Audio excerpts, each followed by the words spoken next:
ಇಲ್ಲಿ ಯುವನಿಧಿ ಅಪ್ಲಿಕೇಶನ್ ಹಾಕ್ಬೇಕಾದ್ರೆ ನೀವು ಕೇಳ್ತಾ ಇದ್ದೀರಾ ಸಾಕಷ್ಟು ಒಂದು ಪ್ರಾಬ್ಲಮ್ ಆಗ್ತಿದೆ. ಆ ಎರರ್ನ ಯಾವ ರೀತಿ ನಾವು ಸಾಲ್ವ್ ಮಾಡೋದು ಅಂತ ಕೇಳ್ತೀರಾ. ಕೆಲವರು ಅಕಾಡೆಮಿಕ್ ಡೀಟೇಲ್ಸ್ ಬರ್ತಾ ಇಲ್ಲ ಅಂತ ಹೇಳ್ತೀರಾ, ಕೆಲವರು PUC ಡೀಟೇಲ್ಸ್ ಬರ್ತಾ ಇಲ್ಲ ಅಂತ ಹೇಳ್ತೀರಾ.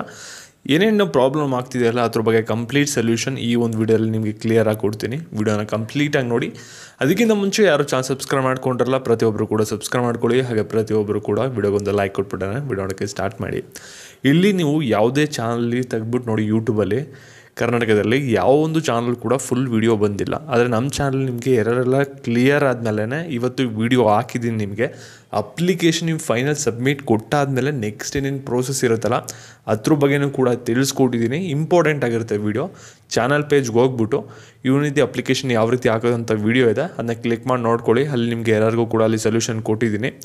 ಮತ್ತು ಇದ್ರ ಜೊತೆಗೆ ನೀವು ಸಾಕಷ್ಟು ಜನ ಕೇಳ್ತಾ ಇದ್ದೀರಾ, ಇಲ್ಲಿ ನಮಗೆ ಎರರ್ ಬರ್ತಿದೆ, ಅಪ್ಲೈನೇ ಮಾಡೋಕ್ಕಾಗ್ತಾಯಿಲ್ಲ ಅಂತ ಕೇಳ್ತೀರಾ. ಮತ್ತು ಕೆಲವರು ಲಾಸ್ಟ್ ಡೇಟ್ ಬಗ್ಗೆ ಕೇಳ್ತೀರಾ. ಎಲ್ಲ ಡೌಟ್ಸ್ನೂ ಕೂಡ ಕ್ಲಾರಿಫಿಕೇಷನ್ ಕೊಡ್ತೀನಿ. ವಿಡಿಯೋನ ಗಮನ ಇಟ್ಟು ಕಂಪ್ಲೀಟಾಗಿ ನೋಡಿ. ಕೇವಲ 2 ನಿಮಿಷದಲ್ಲಿ ಎಲ್ಲ ಡೌಟ್ಸು ಕೂಡ ಕ್ಲಿಯರ್ ಮಾಡ್ತೀನಿ. ಇಲ್ಲಿ ಫಸ್ಟು ಲಾಸ್ಟ್ ಡೇಟ್ ಬಗ್ಗೆ ಕ್ಲಾರಿಫಿಕೇಷನ್ ಕೊಡ್ತೀನಿ. ಲಾಸ್ಟ್ ಡೇಟ್ ಅನ್ನೋದು ಈ ಒಂದು ಯುವನಿಧಿ ಸ್ಕೀಮ್ಗೆ ಇಲ್ಲಕ್ಕೆ ಇಲ್ಲ. ನೀವು ಯಾವಾಗ ಬೇಕಾದರೂ ಕೂಡ ಅಪ್ಲೈ ಮಾಡ್ಬೋದು, ಸರಿನಾ? ಮತ್ತು ಅಮೌಂಟ್ ಬಂದ್ಬಿಟ್ಟು ಜನವರಿ 12ನೇ ತಾರೀಕಿಂದ ಬರುತ್ತೆ ಅಂತ ಹೇಳಿದರೆ, ಮತ್ತು ನಿಮ್ಮ ಅಪ್ಲಿಕೇಶನ್ ವೆರಿಫೈ ಆಗೋಕ್ಕೆ ಮಿನಿಮಮ್ ಅಂದರೂ 7 ಡೇಸ್ ತೊಗೊಳುತ್ತೆ, ಮ್ಯಾಕ್ಸಿಮಮ್ ಅಂದರೆ 15 ಡೇಸ್ ತೊಗೊಳುತ್ತೆ, ಸರಿನಾ? ಮತ್ತು ಇವಾಗ ಫಸ್ಟು ಅಪ್ಲೈ ಮಾಡೋಕ್ಕೆ ಕೆಲವು ಡೀಟೇಲ್ಸು ನಿಮಗೆ ಫಿಚ್ ಆಗ್ತಿಲ್ಲ ಅಂತ ಹೇಳ್ತಾಯಿದ್ದೀರಾ. ಫಸ್ಟ್ ನೀವು ಏನು ಮಾಡ್ತೀರಾ ಅಂದರೆ ಎಜುಕೇಷನ್ ಡೀಟೇಲ್ಸಲ್ಲಿ ಡಿಗ್ರಿ ಸೆಲೆಕ್ಟ್ ಮಾಡ್ಕೋತೀರಾ. ಅದಾದಮೇಲೆ UG ಸೆಲೆಕ್ಟ್ ಮಾಡ್ಕೋತೀರಾ. ಅದಾದಮೇಲೆ ನಿಮ್ಮ ಯೂನಿವರ್ಸಿಟಿ ಸೆಲೆಕ್ಟ್ ಮಾಡ್ಕೊಂಡಾದ್ಮೇಲೆ USN ಹಾಕಿದ್ರೆ ಬರ್ತಾಯಿಲ್ಲ ಅಂತ ಹೇಳ್ತಾಯಿದ್ದೀರಾ. ಅದು ಖಂಡಿತವಾಗ್ಲೂ ಬರುತ್ತೆ ನಿಮಗೆ. ಫಸ್ಟು ಆಧಾರ್ ಅಥೆಂಟಿಕೇಷನ್ ಸಾಲ್ವ್ ಮಾಡಿ ಅದನ್ನ ವೆರಿಫೈ ಮಾಡ್ಕೊಳ್ಳಿ. ಅದಾದಮೇಲೆ ನೀವು ಒಂದು ಯೂನಿವರ್ಸಿಟಿ ನಂಬರ್ ಹಾಕಬೇಕಾದ್ರೆ 1-2-3 ಸಲ ಟ್ರೈ ಮಾಡಿ. ಮತ್ತು ನೀವು ಯಾವ ಟೈಮಲ್ಲಿ ಟ್ರೈ ಮಾಡಿ ಅಂದರೆ ಬೆಳಗ್ಗೆ ಹೊತ್ತು 7 ಗಂಟೆ ಒಳಗಡೆ ಅಥವಾ 8 ಗಂಟೆ ಒಳಗಡೆ, ರಾತ್ರಿ ಹೊತ್ತು 10 ಗಂಟೆ ಆದಮೇಲೆ ಟ್ರೈ ಮಾಡಿ. ಆವಾಗ ಸರ್ವರ್ ಫ್ರೀ ಇರುತ್ತೆ, ಜಾಸ್ತಿ ಜನ ಯೂಸ್ ಮಾಡ್ತಾ ಇರಲ್ಲ. ಆವಾಗ ನಿಮಗೆ ಈಸಿಯಾಗಿ ಡಾಟಾ ಫೆಚ್ ಆಗುತ್ತೆ. ಮಾರ್ನಿಂಗ್ ಟೈಮಲ್ಲಿ ಸ್ವಲ್ಪ ಜಾಸ್ತಿ ಟೈಮ್ ತೊಗೊಳುತ್ತೆ ಡಾಟಾ ಫೆಚ್ ಆಗೋಕ್ಕೆ. ನಿಮಗೆ ಎರರ್ಗೆ ಏನು ಸೊಲ್ಯೂಷನ್ ಆಗುತ್ತೆ. ಸೇಮ್ ಅದೇ ರೀತಿ ಪ್ರೋಸೆಸ್ ಮಾಡಿ ನಿಮಗೆ ಒಂದು ವೀಡಿಯೋ ಮಾಡಿ ಕೂಡ ಕೊಟ್ಟಿದ್ದೀನಿ. ಅಲ್ಲಿ ನಿಮಗೆ ಎಲ್ಲ ಡೀಟೇಲ್ಸು ಫೆಚ್ ಆದಮೇಲೆ ಒಂದು ವೀಡಿಯೋನ ಮಾಡಿರೋದು ನಿಮಗೆ.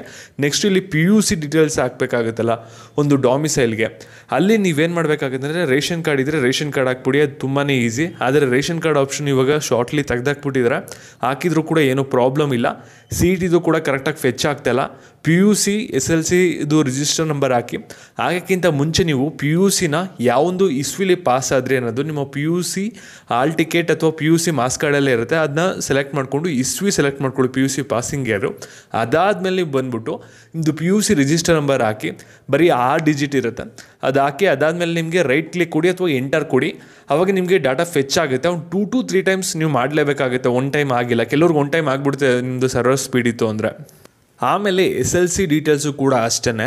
ನೀವು ಜಸ್ಟು ನಿಮ್ಮ SLC ರಿಜಿಸ್ಟರ್ ನಂಬರ್ ಹಾಕೋಕ್ಕಿಂತ ಮುಂಚೆ SLCನ ಯಾವ ವರ್ಷ ಪಾಸ್ ಆದರೆ ಅದನ್ನ ಕರೆಕ್ಟಾಗಿ ಸೆಲೆಕ್ಟ್ ಮಾಡ್ಕೊಳ್ಳಿ. ಆಮೇಲೆ SLC ರಿಜಿಸ್ಟರ್ ನಂಬರ್ ಹಾಕ್ಬಿಟ್ಟು ಎಂಟರ್ ಕೊಡಿ ಅಥವಾ ರೈಟ್ ಕ್ಲಿಕ್ ಕೊಡಿ. ನಿಮಗೆ ಖಂಡಿತವಾಗ್ಲೂ ಫೆಚ್ ಆಗೇ ಆಗುತ್ತೆ.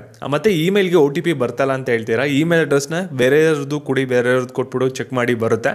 ಇಲ್ಲ ಅಂದರೆ ನಿಮ್ಮ ಇಮೇಲ್ ಅಡ್ರೆಸ್ಸಲ್ಲಿ ಸ್ಪ್ಯಾಮ್ ಫೋಲ್ಡರ್ ಅಂತ ಇರುತ್ತೆ. ಇನ್ಬಾಕ್ಸು ಅಲ್ಲೆಲ್ಲ ಬರುತ್ತಲ್ಲ, ಔಟ್ಬಾಕ್ಸ್ ಅಂತ, ಅಲ್ಲಿ ಸ್ಪ್ಯಾಮ್ ಮೆಸೇಜ್ ಅಂತಲೂ ಕೂಡ ಇರುತ್ತೆ. ಅಲ್ಲಿ ಬಂದುಬಿಟ್ಟಿರುತ್ತೆ ಒಂದೊಂದ್ಸಲಿ OTP. ಅಲ್ಲೂ ಕೂಡ ಚೆಕ್ ಮಾಡ್ಕೊಳ್ಳಿ. ಅಲ್ಲೂ ನಿಮಗೆ ಪ್ರಾಬ್ಲಮ್ಗೆ ಸೊಲ್ಯೂಷನ್ಸ್ ಸಿಗುತ್ತೆ. ಇಲ್ಲಾಂದರೆ ಬೇರೆಯವ್ರ ಇಮೇಲ್ ID ಹಾಕಿ. ಇಮೇಲ್ ಐಡಿಲಿ ಏನೂ ಕೂಡ ಅಷ್ಟು ದೊಡ್ಡ ಪ್ರಾಬ್ಲಮ್ ಬರೋಲ್ಲ. ಅದರಿಂದ ಏನೂ ಕೂಡ ವರಿ ಮಾಡ್ಕೊಳ್ಳೋ ಅಗತ್ಯ ಇಲ್ಲ. ಆಮೇಲೆ ಫೈನಲ್ ಸಬ್ಮಿಟ್ ಕೊಡಿ. ಆಮೇಲೆ ನೀವು ಒಂದು ಅಪ್ಲಿಕೇಶನ್ನ ಟ್ರ್ಯಾಕ್ ಮಾಡ್ಕೋಬೋದು. ಅದು ಪ್ರೀವಿಯಸ್ ವೀಡಿಯೋದಲ್ಲಿ ನಿಮಗೆಲ್ಲ ತಿಳಿಸ್ಕೊಟ್ಟಿದ್ದೀನಿ. ಮತ್ತು ನಿಮಗೆ ಫಾಸ್ಟಾಗಿ ಅಪ್ಡೇಟ್ಸ್ ಬೇಕಂದರೆ, ಏನಾದರೂ ಸೊಲ್ಯೂಷನ್ಸ್ ಬೇಕಂದರೆ ಟೆಲಿಗ್ರಾಮು ಮತ್ತು ವಾಟ್ಸಪ್ ಚಾನಲ್ ಲಿಂಕ್ ಡಿಸ್ಕ್ರಿಪ್ಷನ್ ಬಾಕ್ಸಲ್ಲಿ ಇರುತ್ತೆ. ಅದಕ್ಕೆ ಜಾಯ್ನ್ ಆಗಿ ಅಲ್ಲಿ ನಿಮಗೆ ಫಾಸ್ಟಾಗಿ ಅಪ್ಡೇಟ್ಸ್ ಕೊಡ್ತೀನಿ.